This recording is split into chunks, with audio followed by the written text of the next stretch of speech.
All right. I'm so excited you are here. Thank you so much for joining me. Thanks, Meg. I appreciate it. Yeah. So I always like to start off with how we know each other, if we know each other from some sort of past. And it was because so many of my friends have been sending me your content and I had shared it and you reached out and then we did our own little content together. Yeah. Yeah, I feel like I've been trying to do that more recently because I feel like there's so much value in like someone this morning asked like a pretty good question on one of my videos, and then I checked out hers. She had like 50,000 followers.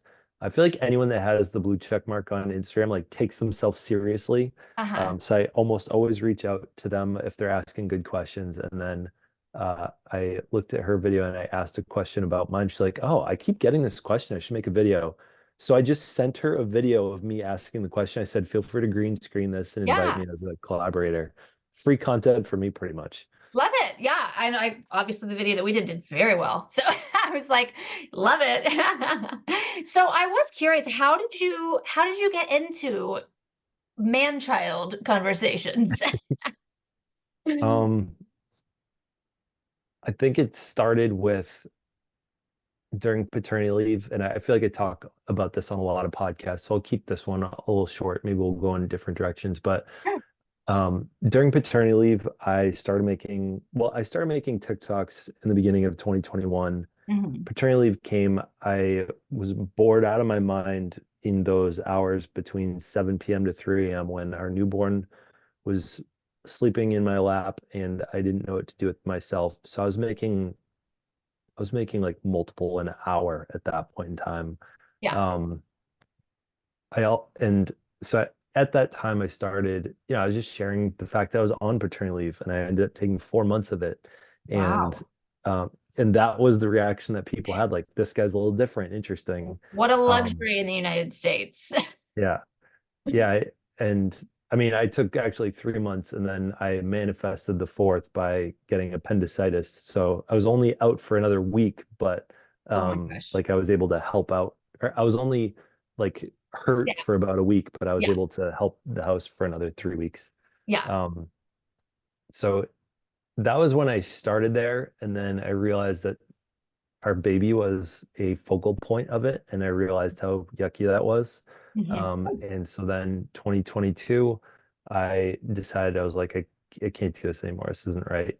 So I stopped putting her in my videos, and then I stagnated. I was at 82,000 followers on TikTok for 9 months, 82.3 to 82.4 over 9 months, because I stopped putting my kid in my content. And then um, at some point, I was still making pretty frequent videos. Laura Danger and my friend Abby E, they both recommended that I read Fair Play, Mhm. as I was talking about domestic labor, I was talking about um, parenthood and just like the challenges of it. And then after reading that, as I was reading the book, I would do like a reflection out, like right after reading the chapter. Mhm. And I got a lot of great feedback and accountability from the moms that followed me at that point of Mhm. like helping me break down my understanding of myself. Sure. So I think and then at some point, a couple months later, I was implementing things from the book. I said, "Hey, an example of where I added mental load for my wife today." And that was my like first or second video kind of talking about like where I was Mhm. adding mental load and like really showing the implementation of the ideas from the book. Mhm. And that first video was at like 6.4 million on TikTok or something. So I was like, oh shit, people want to hear more about this. So then I started the series and we're at like 160 parts to that series right now. That's awesome. And so then from there, you got into being a relationship goals consultant. Yeah, so I got fair play facilitate I got certified as a fair play facilitator March last year. Um, I was a teacher for 8 years. I've been in sales the past 2 years, and I knew at some point I wanted to be an entrepreneur, but I started realizing that really what I was doing was, as a math teacher, you give your kids insane amounts of practice problems that like you're sick of making practice problems. Sure. And I felt like that's kind of what I was doing, is I was creating practice problems for men to wrap their heads around how Right. to articulate and understand mental load, domestic labor, emotional labor.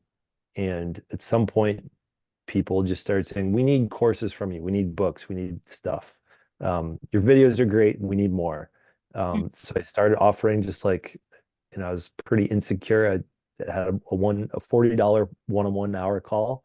Someone booked it and they're like, this was amazing. I need more of this. Like, what's your program? I was like, I don't have one, but You so just have yeah, so I had my first client. And then in October, um, one of the videos where I had a call to action to book a call uh, did really well. It's at a couple million right now, and I was inundated with calls of people wanting stuff from me, and I was like, I'm only doing one-on-one coaching right now, and I right. can't serve you all. So I was like, I guess I need a lower cost group program. So in October, that's when the first one started. It's actually set to um, next next Sunday is its last session. Mm. Um, and it's been a really, really cool ride seeing the growth that these guys are going through. Mhm. Um, so that's been kind of the journey to get where I am right now. And this has been after enough proof concepts, I was kind of doing it part-time, and Alyssa sacrificed her pretty much 3:30 to bedtime for the past like 4 months so that I could take calls and talk to potential clients. And so I've been worked now with about 30 guys, and I left my full-time job uh, 2 weeks ago. Oh wow, 2 weeks ago. Congratulations, Yeah. that's huge. And Thank you. I love group work. Both of my field placements in grad school were in some sort of group environment, and it's so helpful to feel validated and normalized. And when people start talking about the things that bother them that you didn't realize bothered you, or and then of course, obviously, when you can help each other, that is so great as well. And I'm really excited too because I do want to acknowledge up top we're mostly talking about heteronormative conversations. Mhm. Um, so certainly not every stay-at-home parent is a mom, and not every and there are same-sex couples and all of that. So, but generally speaking, it's a lot of people in the perinatal mental health space are women. And so it's really lovely to hear, especially people who can kind of be willing to call each other out, like, hey, dude, this is what we're doing. You're doing it. I'm doing it. This is how it's upsetting your partner. What can we do to be better? And I love the idea too of like real life problems and being able to conceptualize functioning in nuance instead of just, I'm right, you're wrong, I'm right from there. Yeah, I think one of my favorite videos that I've come up with the concept of. So I was on a one-on-one call with one of my guys, and he we were talking about like, we're constantly trying to figure out where he can take mental load off of his wife's plate. Mhm. And he came up with the example. He's like, man, like I thought I did it, and then I asked one more question at the end, and she's like, you're still putting mental load. And I was like, you know what? You're right. You did take mental load off her plate, and by asking that last question, like she still had a piece of it. Right. And so that example, I just reposted it the other day. Actually a really exciting moment in my content creation career. In a couple hours, the actress Kristen Bell, I did Yes. a small collaboration with. So she's going to be posting a video Oh my with the two of gosh. us on her account.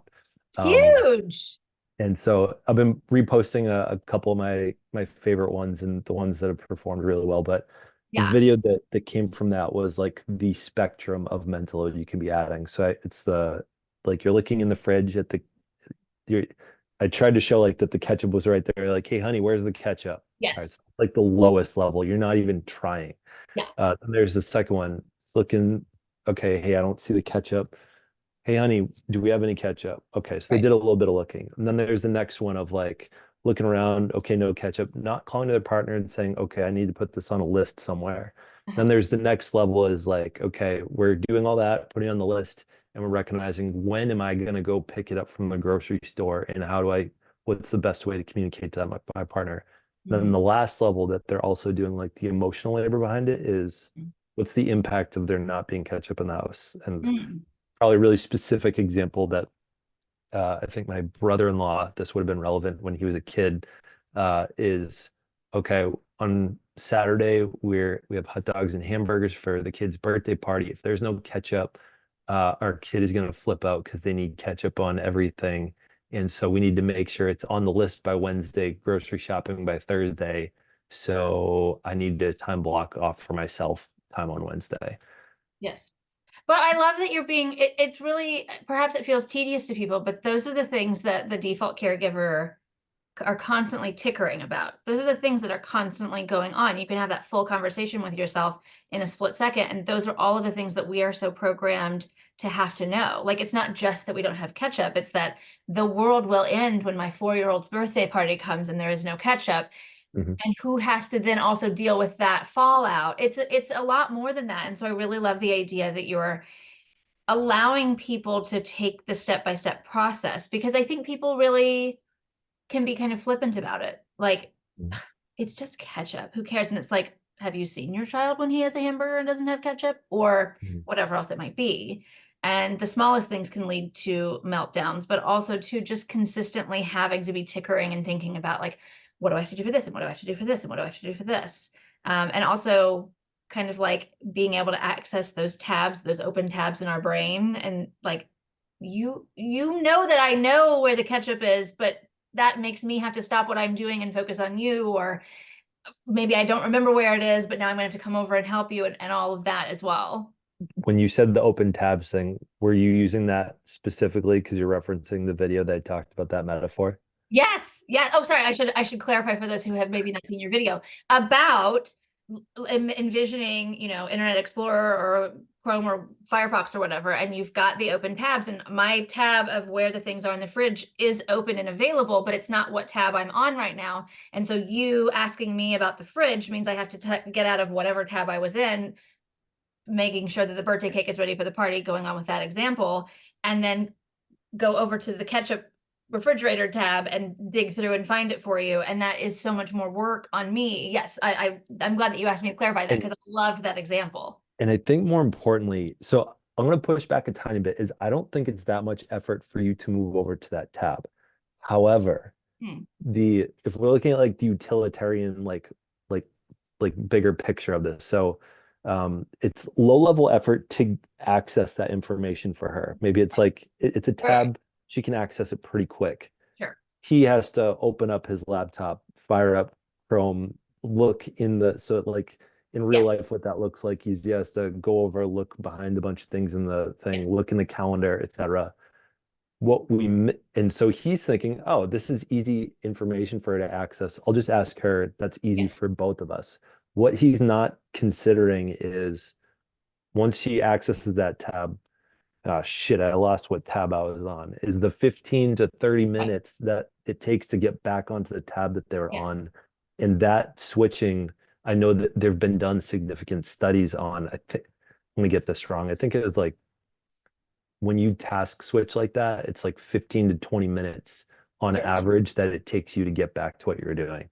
And so Mm-hmm. it's that cost that we're not accounting for. 100%. And I specialize in perinatal ADHD, distractibility. Maybe you don't get the diagnosis, the full gamut, but just the idea that how distracted we are and whatnot. I myself was diagnosed with ADHD in 1994.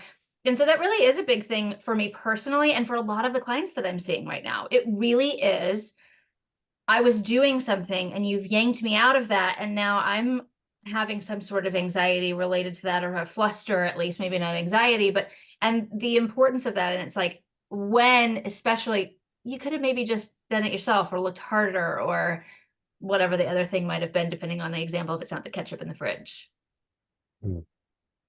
Yeah, I feel like I need to do a skit one of these days of the metaphor played out in real life, like the ketchup tab and like the opening of the I laptop would and the love searching for is there ketchup in the fridge? I would love to see that. I think a real, like, obviously I think enough of us are computer literate enough now to be able to and conceptualize that, but to really see it played out like that, like here I've moved to this tab, and I think that would be really great for people to see. Yeah, because I feel like and now I'm curious, like if you, right, let's say your partner were asking you about ketchup, what are the likely other tabs that you end up on Oh my rather gosh, than the one right? you started on? So let's think that I had nothing to do with this birthday party this past weekend, right? We're sticking with the ketchup metaphor. I was Mhm. thinking about the podcast that I'm gonna host, or something about work, or the fact that my son's Montessori school now requires them to wear slippers, and I can't remember where they are. So nothing to do with the party, right? And so I'm over here thinking about the slippers, and you bring up the ketchup. And so from the ketchup, then I start thinking about the birthday cake, and I start thinking about, am I making it or am I ordering it? And what color frosting? And what did he say? Did he want Mario, or did he say he wanted Sonic? Or whatever, whatever, whatever. You are Mm. absolutely correct, because look at all of the things, because you brought up the ketchup for the birthday party, that now I'm in birthday party mode, and I've fully forgotten about the slippers for the Montessori school tomorrow. And he shows up and he's the only one in school who doesn't have the Yeah. slippers, and on and on and on. And like the sunk cost of the thought train you were originally on with the slippers, like, okay, maybe Certainly. we'll get these, they'll last longer, but they're more expensive, or like the cheaper ones that we might have to replace them in 4 months, but his feet are probably going to grow anyway by that time. Yeah. And so those are the things. And on ours, so our question, and I'll put the link to it, everything that you're mentioning will be in the show notes, of course, but I'll list ours as well. And I had asked you, like, how it was before the holiday season, especially, but it's year round. How do we help people, partners, instead of saying, like, honey, thank you, you're such a superwoman, you do it all.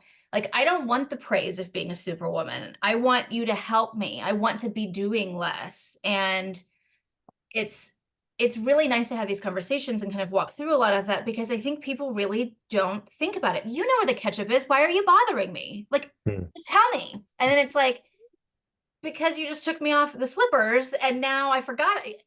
And it really does escalate. But I mean, even in ours, gosh, there was somebody's response, and I'm not going to mention them, but they were like, shut your page down. You don't make women have to look inside.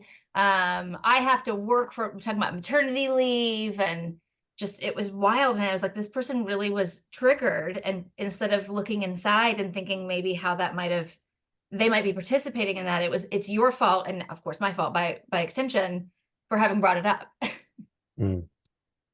Wait, was that a comment on the video that we collaborated on? Yes. I gotta go back in the comments on that one. I don't even, Yeah. was it like a I'll send known it to you. creator? I'll send it to you. I have it right here. I took a screenshot Okay. so we could discuss it today in our conversation. Bro, you just need to shut your channel down. All you're doing is giving feminists more firepower against their husbands. Not only that your social media responses, your relationship, your work, your family isn't someone else's. So what works for you doesn't work for others. That part's true, of course, but we're all trying to globally conceptualize. Also need to stop perpetuating that women are like angels dropping rose petals and we're so lucky. I can't tell you how many arguments your stupid posts have led to because it overinflates women's heads. If they're being paid FMLA and I've got to work regardless if it's 6 or 10 hours in a day, I'm doing the best I can when I get home. I don't get the luxury of not responding to clients, marketing for work. Additionally, your post fails to have women look inside. I mean, we could spend the rest of the podcast Yeah, right. unpacking Well, I that. mean, I don't know if I can leave that comment alone without if I had known that that existed, I probably would have already made a response video to it. Honestly, I was surprised that you hadn't, but I knew we were talking, and I was definitely going to bring it up. And wasn't planning on reading the whole thing, but now I have. Um, but it's really fascinating. We're such a defensive country, perhaps world, where it's like, instead of being like, huh, I can agree with part of that, or I might use that and reflect on a future choice that I make. It's immediately, I'm not wrong. Immediately, I do so much work. Immediately, I'm tired too. And just projection right back. Shut your page down. I mean, obviously. Because that's the logical thing I should do next. Mhm. Um, Certainly. yeah, I don't know how many comments I get a day. I probably average somewhere a couple hundred, but Sure. I try to those juicy ones I at least try to pin to the top. And I feel like if there's enough responses on them that like people are heated, like I'll make another video on it. Yeah, that's a Yeah. good one. Well, we'll have to go back because I have that. It's a screenshot from the day that it happened, and I sent it to some girlfriends and found it. But I don't know, maybe it got overlooked in general, but it's just really Mm. interesting. Again, it's like all that you and I are asking in this conversation and globally, and what we do is to ask people to take a moment, reflect, operate in nuance. Life is not black and white, and see where some of this might have some truth in your life. See Mm. where maybe you might be able to make some choices, like looking a little harder versus just expecting me to be in my tab that's very easily accessible to me but derails me. And that's one of the things that I've found are really valuable for that. So the reason that I kind of have created the program the way that it is, so we go through the Fair Play book, and Mhm. I think I wish I could talk with one of the guys that like it gets triggered about Fair Play. Mhm. I'm sure there was a piece of me that was a little bit triggered reading it, but I think it's like it's not a pretty picture you're looking at in the mirror from reading that book. Yeah. I think it's important for a lot of the guys that I work with to have someone to shepherd them through that ugly picture in the mirror. Yes. I think for them to, I think all the guys, I'm grateful that all the guys that I talk with are already looking inward. Like they wouldn't have booked a first call with me if they weren't, Right. um, Right. on some level anyway. And I just get to be like, yeah, I see that you're looking in that direction too. I'm here to help you out.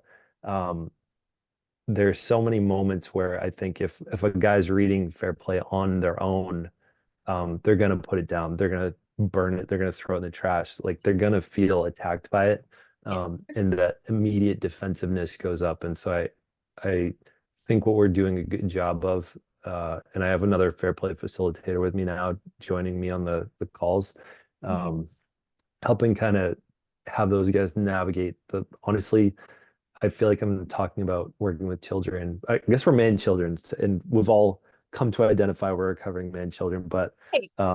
having them all like process our big feelings about like Mhm. the things that are being said in the book that are super real and Right. are hard to swallow.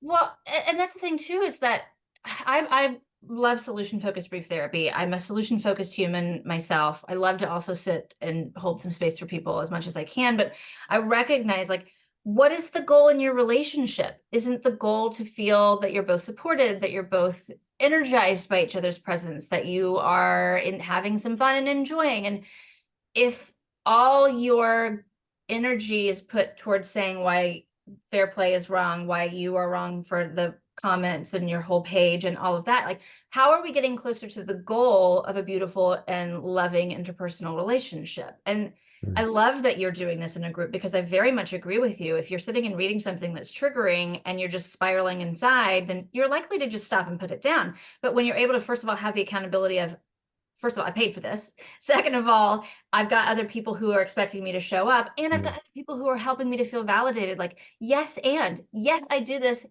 and I'm not a bad person. Guilt versus shame. Guilt drives us to do something different. Shame, I am a bad person. I'm horrible. We're not saying Mm. you are a horrible person. We're asking you to reflect in a different way and maybe start to make some different changes that leads toward a healthy and, you know, dare I say, happy relationship. Yeah, and speaking to the part of like them paying for it, like if there's anything I've learned about myself is that for me to change, I need skin in the game. Like Yeah. total side note of like this, but I'm always very proud of sharing it. So my friend Frank and I, when we were first we're sales reps together, we're making 60 cold calls a day, which was what the company expected. We're like, there's no way we're hitting our sales quota booking meetings if we're just doing 60 a day because we're getting like 50 no answers a day.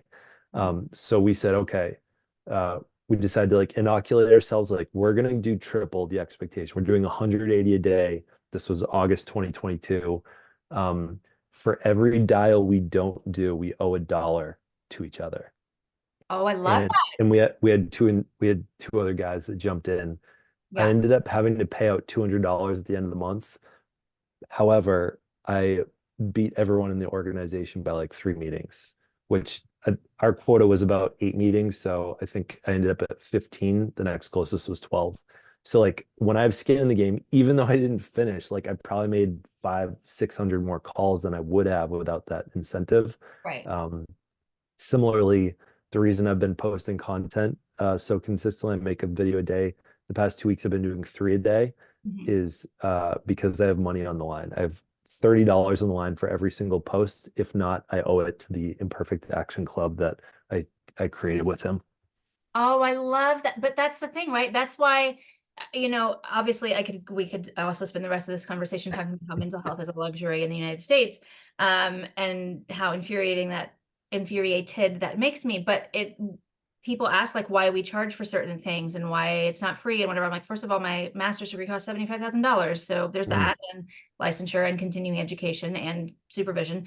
But also it really is like when you have something on the line, and we're very monetarily driven here in the States, like that's something like, okay, well, if I don't show up, I think there's even like a workout program now I keep seeing ads on Instagram for, like, I get paid to go to the gym because like other people are not, like, it's a pot. And if you don't go, you pay. And if you do go, mhm, you get a percentage of the pot. And it's like that gets people to go to the gym. If that internal mhm. motivation isn't there, the monetary external one certainly works. Yeah. Yeah, I think the stick works way better than the carrot. I mean, we even there was there's a coaching call I had a couple months ago where I presented this for the first time. So Alyssa and I have a bad habit of wearing shoes in the house that have been outside. I currently very excited about these specific shoes. Are you familiar with Gary V? Oh, yes. Yeah. Nice. Oh my So gosh, these, those are great. yeah, these are the accountable ant V Friend Yes. shoes. Either way, so these are my indoor shoes. I don't get them dirty, but I consistently wear outdoor shoes inside. And so Alyssa called me, did you just walk outside with those? Like, you tracking mud in? I was like, oh shit, you caught me. But I swear to God, like, this has never happened. She's like, that's a lie. Like, you definitely do that. And I was like, no, I swear it's not. She's like, put your money where your mouth is. So I was like, okay. I hate this was like a multi-minute me figuring out this Yeah. idea, but I hate buying Dunkin' Donuts for her. I was like, we have coffee in the house. We don't need more coffee. It's expensive. It's stupid. Yep. Just stop buying it. If you catch me in the house with shoes, I within 24 hours, I will go get you a latte at Dunkin's. Sure.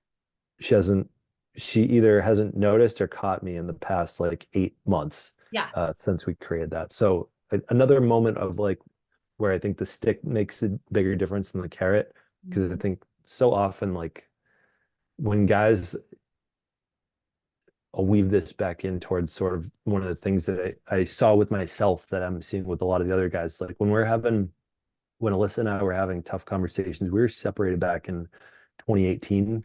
Mhm. Honestly, because I added too much mental load to her plate. We had just bought a house. We are going to renovate the hell out of it. It's a three family, and we ate 22 months of rent on a three family house, which we could barely afford. We Yeah. were like 5 months away from bankruptcy, but Yeah.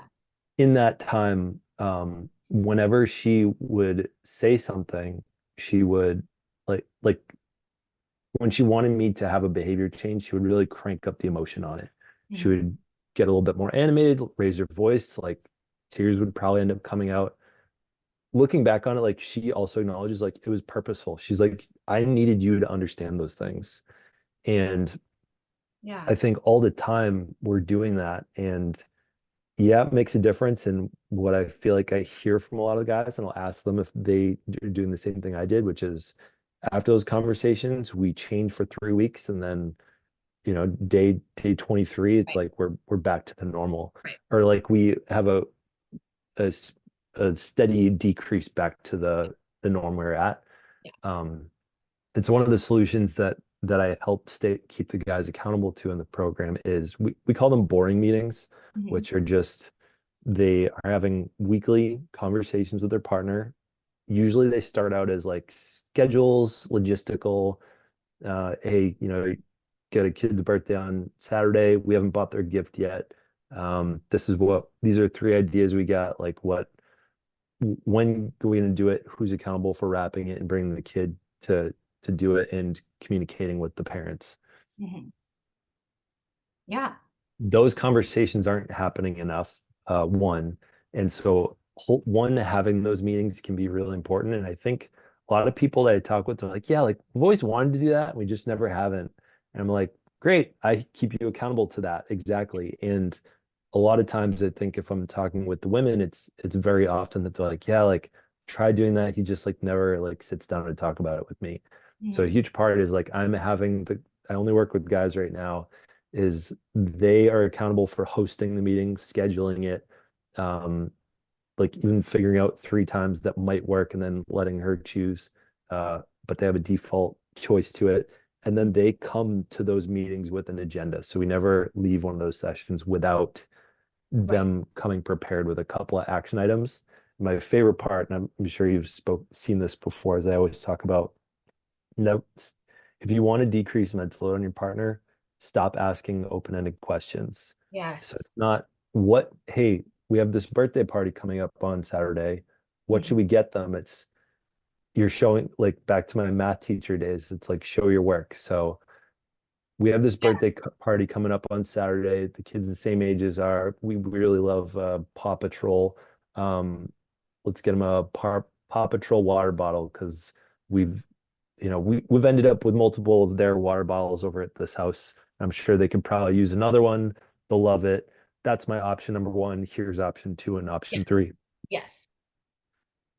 And I think the opportunity for them to do the mental work and present it, have a default answer. Mhm. I say to people like, how much easier would the SATs have been is if one, they're all multiple choice, and two, if C was automatically filled in if you had no response. Right. It's like an odd like, oh, all right, something's circled just in Mhm. case I don't have the capacity to answer that one. And Yeah. that's the experience I'm trying to create for the partners of the guys that I work with. Mm. I love that in so many things. I've had interns before, and I've also said that to them before. Like, if you are unsure of something, say, I'm thinking about trying X, Y, and Z, but I'm really unsure. What do you think? Or I tried A, B, and C, and none of those worked. Do you have a D and an E? But don't just come up and say, I don't know. Don't just come up and say, because that to Mm-hmm. me shows that there's no effort, there's no respect for my time. It's Mm-hmm. just, I don't feel like doing it. So like, can you just tell me? And that's so I love that we are a big Paw Patrol family here as well. But to just say like if somebody came to me and said, like, hey, do you think little Sarah Sue would like Paw Patrol more or Mario more? I can't remember. I know you just talked to her mom last week. Like, then that's a different conversation versus, hey, what is Sarah like? Yeah.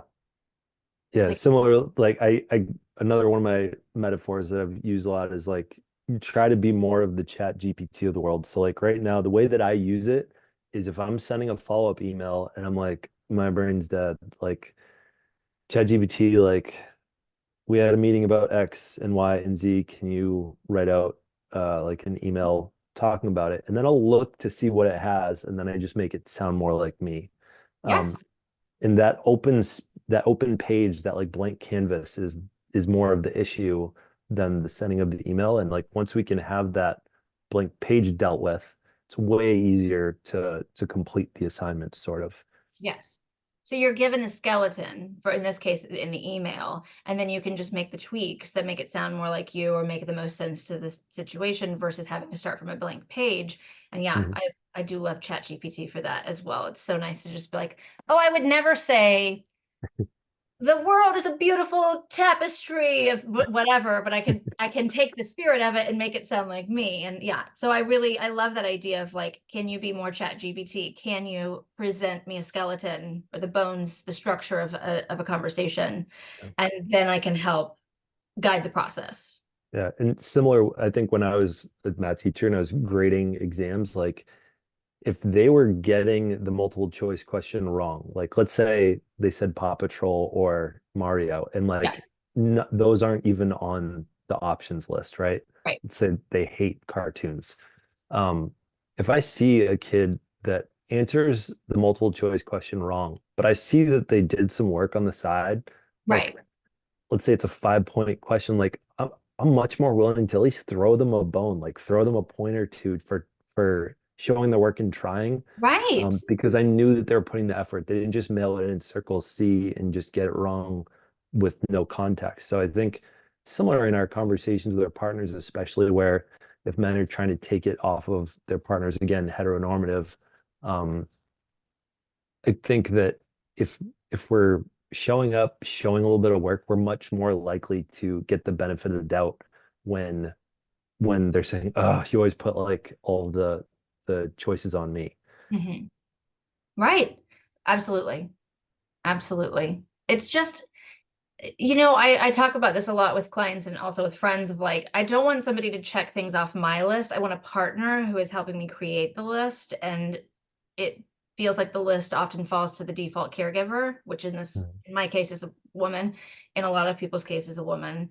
Um, and it's trying to find ways to take some more ownership, but also at the same time, not keeping score, right? Like when we keep score, everyone loses. It's not like, well, I take the trash out, so you do like, and I don't know, maybe that does work for individual families, certainly, but not in the spirit of one-upping or fair, even though we talk about fair play, which is I'll not the same. say I'll Yeah. say two things about that one. So this actually got brought up on our group call on Tuesdays, scorekeeping.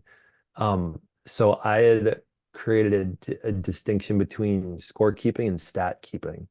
Oh, yes, I love that. Love that. So so I think a lot of scorekeeping is good. Scorekeeping looks at who's winning. Is the marriage winning? Yes, Stat keeping love. is like, are you familiar? Do you understand American football decently? I just Or this pick a morning, sport.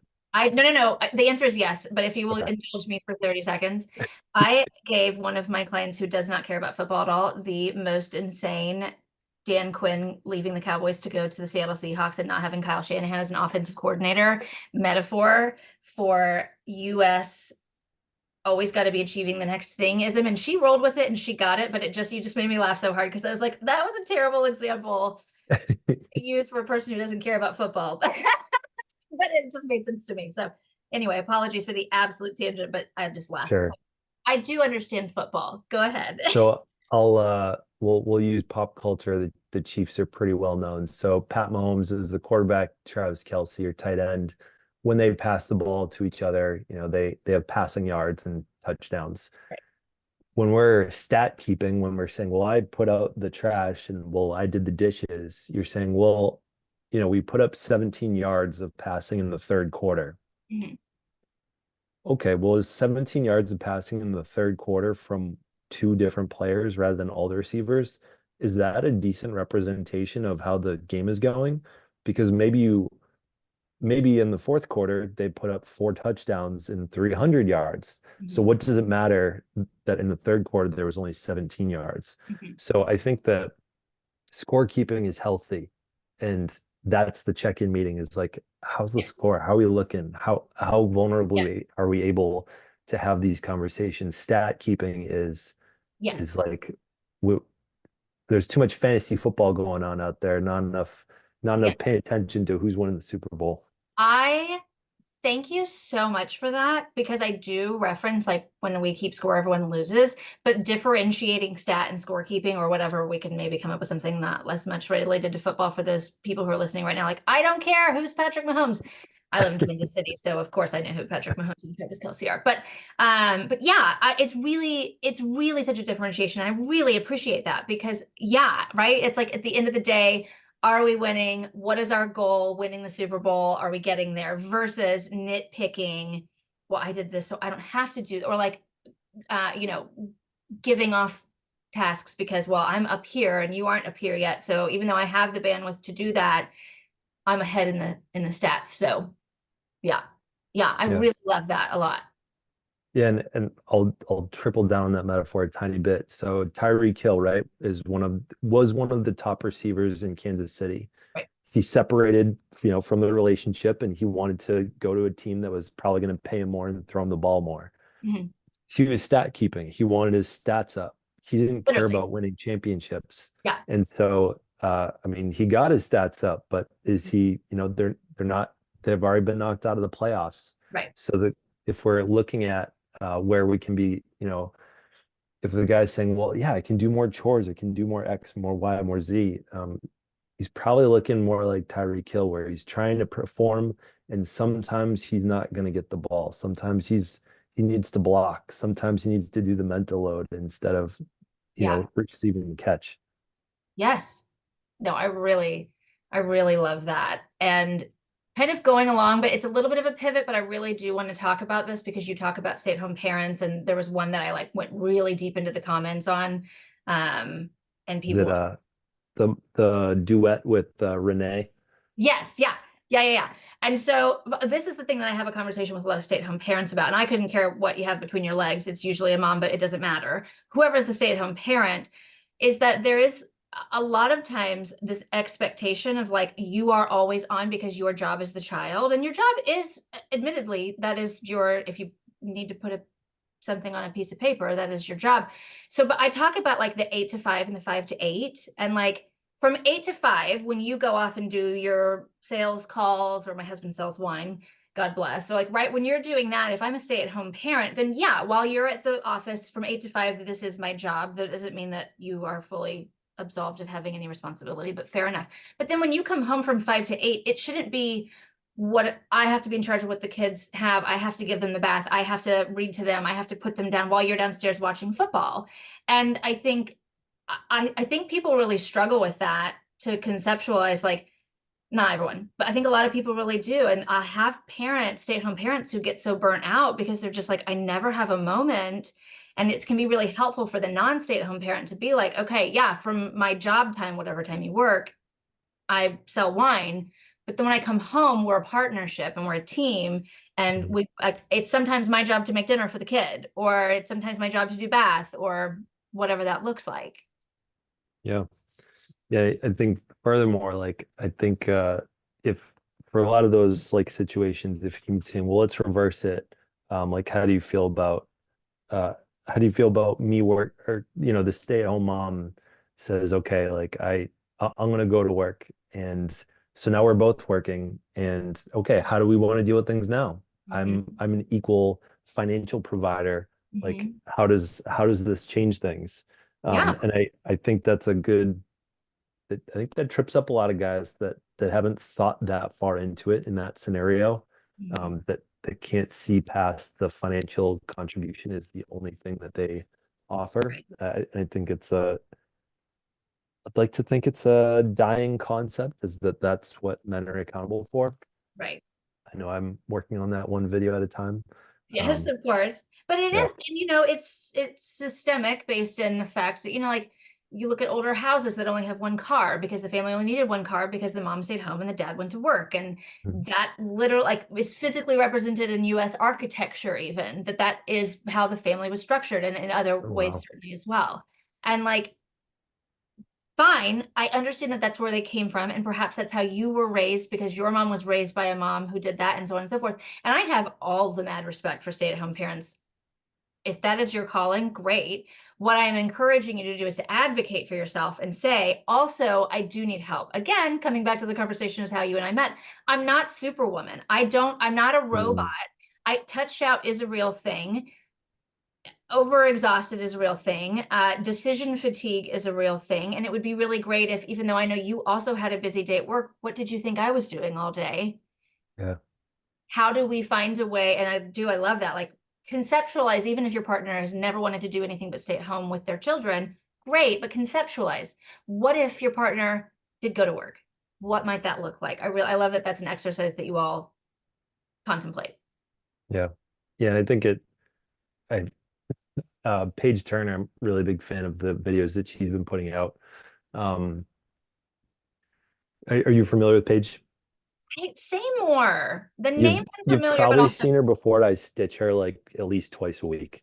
yeah, She talks a lot of, so she also lives in Massachusetts, and I think her first like viral video is they're paying like her and her husband are paying like 30,000, 40,000 a year on childcare or something crazy.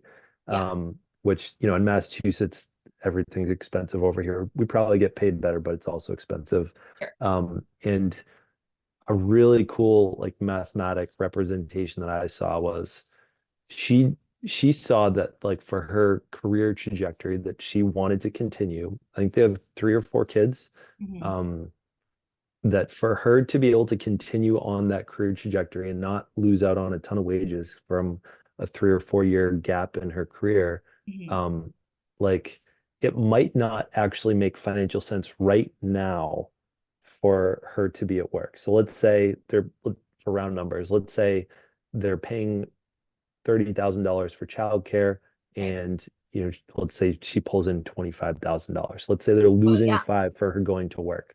certainly. However, in 5 years, when that time period is over, like she'll be able to earn, 45, $50,000, 60, 70, 80. And so like having that gap, it's like similar to like student loans. Like we all took out student loans with the promise that it was going to um, give us better career opportunities. Right. Killing me, George. Give us better career opportunities for the future and we're going to pay our dues now that we're going to pay back over time. I think that's pretty similar. And so I think when she pointed out like the gap in trajectory, that really helped me see the the mathematical issue of people look at like dollars in, dollars out from this month and not, 5, 10 years down the line. Right. Absolutely. Kind of that short-sighted view of what is and what could be, and only focusing kind of the here and now.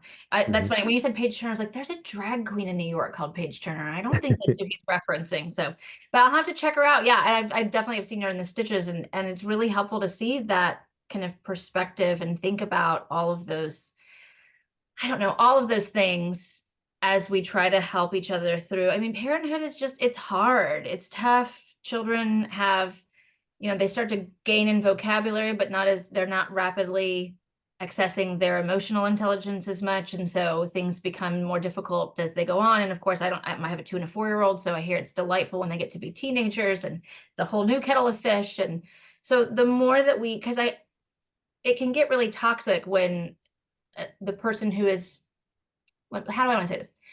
When we have stronger boundaries, there is less space for resentment because we're able to operate more in compassion because we're not being walked all over. And it's tough Mhm. because when people are feeling that they're doing the tickering, they have the emotional and mental labor, they're the ones who have the decisions to make, and their partner is not able, willing, aware of how to help, then that resentment builds. And that's where you drive that wedge. I mean, we could go into a whole other conversation too about, sexual chemistry and how that changes during, after pregnancy, both in your body changes and in your relationship and all of that. And if again, we're looking at a solution focused way of the relationship, what do we want out of this relationship? How do we take the steps back that help us to get there? Mhm. I think that's helpful to think about. Mhm. Yeah. I'm so excited to make a video now about scorekeeping and stat keeping with Tyreek Hill. I'm so excited. I can't wait. I will absolutely be sharing it. You've literally changed my therapy process because I was operating in a black and white space of when you keep score, everyone loses, but the way that there's nuance to even that. And it's a really, like, look, I learn all the time. I'm always learning. Oh, and you know what? That was actually a tangent on what I was originally going to say, which Oh, I love we it. can cap it off at. So, when we're looking at fair play, when people ask me, well, what's the fair play method? It's that we're taking all of the responsibilities of the house and we are siloing them from each other. So, Mm, for example, like groceries, um, if you own groceries, you own conception, planning, and execution of them. So you're doing the thinking about just like ketchup, you're doing the thinking about it, you're doing the planning, the prepping. Ideally, you're also doing the pickup, you're doing the physical execution of it. mhm, Similar with all the other things in the house. And what I feel like I'm seeing, what I saw with myself was that she was doing all the conception planning for mostly everything. And I mhm. was doing the execution that she was telling me what it was. Yes. And so when we zoom out, when we use the fair play method, we're looking at all of the responsibilities of the house. And we are, in fact, stat keeping. You have like this many, or we're score keeping. I guess we're doing both. We're Yeah. score keeping, but we're stat keeping, but we're looking at the bigger picture of, Right. do you feel overloaded? Do I feel overloaded? Right. And so like when I implemented it first with Alyssa, we got the fair play cards, we laid them out. It's 100 chores throughout the home. Right. Um, and then we compared who had what. And then instead of saying, so Alyssa had, we narrowed it to about 64 total cards. She had 44, I had 20. Instead of me taking over one of her cards, we when we had sorted them out, we had said who owns 51% of a card. Sure. So instead of me taking on new cards that I wasn't owning 51 or more percent of. I said, okay, how can I take one of these 20 that I only own 60% of and level up the next 40%? Yes. So I think that's a place where you're stat keeping within the bigger picture. Like, okay, Right. we passed for 300 yards in the second quarter, and then in the third quarter, our run game was terrible, and that's why we lost the game. So Right. we're looking at this is why we're doing game film review every week, Yes. having Yes. that. Yes, I was going to say, right? It's all a solution focused conversation, not to point fingers, not to tell each other how horrible you are, but to say, how can we then make changes to be able to move to the next thing? Gameplay review. I mean, this metaphor is just majestic. I love it so much. As a person, I'm in multiple fantasy leagues, commissioner of one. Like, I get it. I'm sure people are able to conceptualize enough, even if you couldn't care less about US football. Like, it's such a beautiful thing. So I know you have to jump. So I wanted to ask, it'll all be in the show notes, but could you just let people who are listening and maybe they're driving so they can know, how can everybody find you? I think the easiest thing that'll sit in people's brains is just search recovering man child on whatever platform you use most. Yes. But Instagram, real Zach Think Share, TikTok, Zach Think Share. But yeah, recovering man child is probably the easiest way. And I can send you a link for if people are interested. I totally welcome women to jump on the call with me if they're interested in that. It is a course for men, so I'll be speaking a little bit less to you in terms of like if it's something you would want to do. I'm Right. assuming that you have a mostly woman audience. Yeah, mostly. Yeah.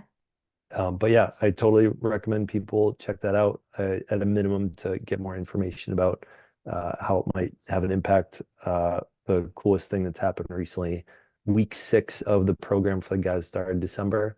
One of the guys said that they've had the best week of their marriage in 9 years, Wow. because the level of vulnerability that they've been accomplishing with those weekly meetings that have been holding them accountable to.